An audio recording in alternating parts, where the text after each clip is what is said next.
Amigos de Pax, ¿qué tal? Un gusto reunirnos nuevamente en este programa para hablar y reflexionar sobre los documentos de la Iglesia Católica. En esta ocasión vamos a hablar sobre el Concilio Vaticano II y los documentos que este concilio nos ha dejado. Recordemos que el Concilio Vaticano II, celebrado entre los años 1962 y 1965, ha sido el acontecimiento más importante de la vida de la Iglesia en el siglo XX y sin lugar a dudas uno de los concilios de mayor trascendencia en la historia de nuestra Iglesia Católica.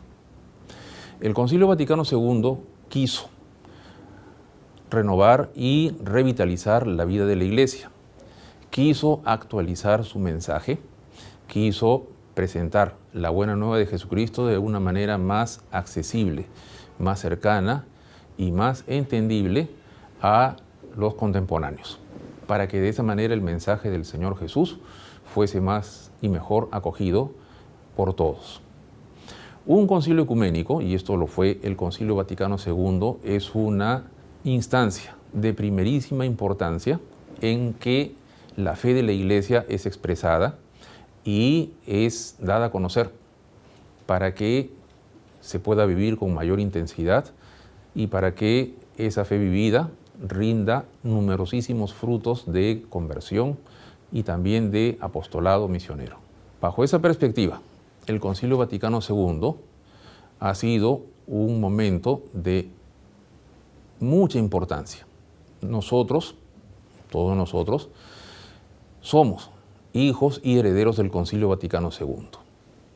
Y la enseñanza del Concilio Vaticano II, un concilio pastoral, es decir, quiso que su enseñanza fuese sobre todo una expresión de la fe de la Iglesia que se lleve a la práctica, eso significa pastoral, está plasmada en sus documentos. Hablaremos hoy de los 16 documentos que conforman el corpus doctrinal de este concilio tan importante. Recordemos que el Concilio Vaticano II ha expresado su enseñanza a través de 4 constituciones, 2 de ellas llamadas dogmáticas, la Constitución sobre la Iglesia, Lumen Gentium, y la Constitución sobre la Divina Revelación, Dei Verbo.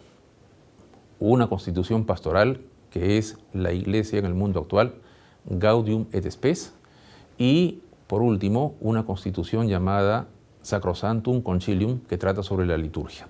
Además de estas 4 constituciones, que son los documentos más importantes, tenemos 9 decretos que tratan sobre aspectos, personas de la Iglesia y de su vida.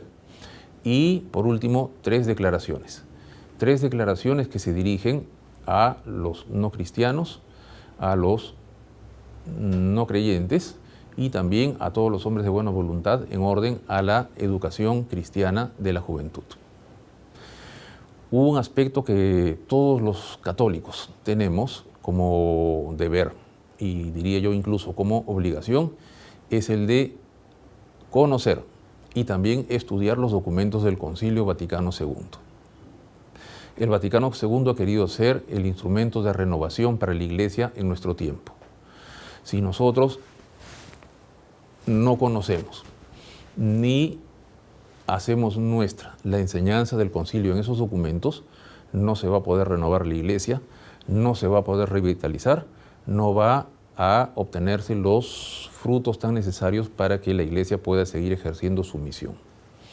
Y eso es una tarea no de la Iglesia así en su conjunto o en general también, sino sobre todo una tarea personal, particular de cada quien, que se plasma como comunidad eclesial. De los documentos del Concilio Vaticano II, hablemos brevemente sobre las constituciones. La Constitución dogmática sobre la Iglesia, Lumen Gentium, es un documento importantísimo.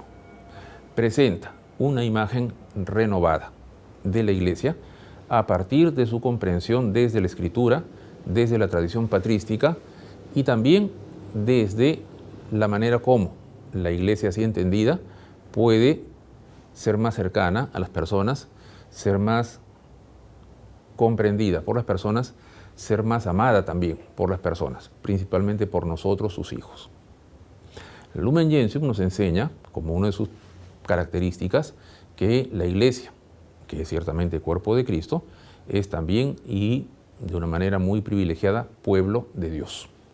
Nosotros somos el pueblo de Dios y como pueblo de Dios estamos de alguna manera presentes en todo el mundo llevando adelante la tarea que el Señor ha confiado a ese gran pueblo, la tarea evangelizadora y misionera. La Constitución Dei Verbum, que nos habla sobre la revelación y que también tiene su gran importancia, nos dice que la Iglesia se caracteriza por su escucha de la palabra de Dios. Palabra de Dios que es en primer lugar Jesucristo, que nos revela el misterio de Dios, y palabra que de alguna manera está testimoniada en la Sagrada Escritura. Dei Verbum nos recuerda que la revelación marca nuestra existencia como creyentes, que esa revelación llega a nosotros en la tradición y que esta tradición y la revelación a la que hacíamos mención está plasmada en la Sagrada Escritura. Y por tanto la importancia que tiene la Sagrada Escritura dentro de la vida de la Iglesia es grande. Nosotros católicos no podemos dejar de lado la Sagrada Escritura, tenemos que tomarla siempre en cuenta. En nuestro siguiente programa hablaremos de otros documentos del Concilio Vaticano II, que son importantes y que, vuelvo a repetir, constituyen el medio de renovación de la Iglesia y son para nuestra vida una instancia decisiva en orden a vivir con más intensidad lo que significa ser católico en este tiempo de gracia.